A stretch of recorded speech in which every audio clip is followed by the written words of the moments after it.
ایک ریاست کے بادشاہ نے یہ اعلان کروا دیا کہ کل صبح میرے محل کا مرکزی دروازہ کھولا جائے گا۔ تب جس شخص نے بھی محل میں جس چیز کو ہاتھ لگا دیا وہ چیز اس کی ہو جائے گی۔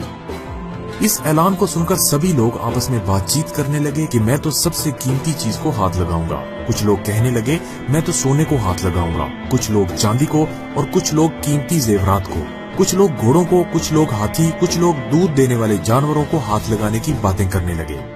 جب صبح محل کا مرکزی دروازہ کھلا اور سب لوگ اپنی اپنی من پسند چیزوں کے لیے دوڑے، سب کو اس بات کی جلدی تھی کہ پہلے میں اپنی من پسند چیز کو ہاتھ لگا دوں تاکہ وہ چیز ہمیشہ کے لیے میری ہو جائے۔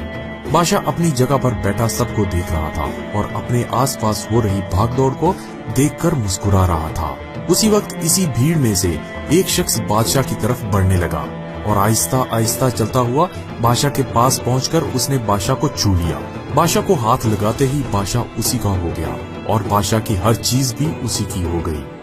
جس طرح بادشاہ نے ان لوگوں کو موقع دیا اور ان لوگوں نے غلطیاں کی، ٹھیک اسی طرح ساری دنیا کا مالک بھی ہم سب کو روز موقع دیتا ہے، لیکن افسوس ہم لوگ بھی ہر روز غلطیاں کرتے ہیں۔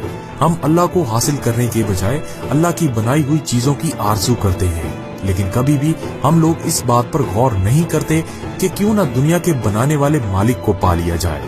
اگر مالک ہمارا ہو گیا تو اس کی بنائی ہوئی ہر چیز بھی ہماری ہو جائے گی۔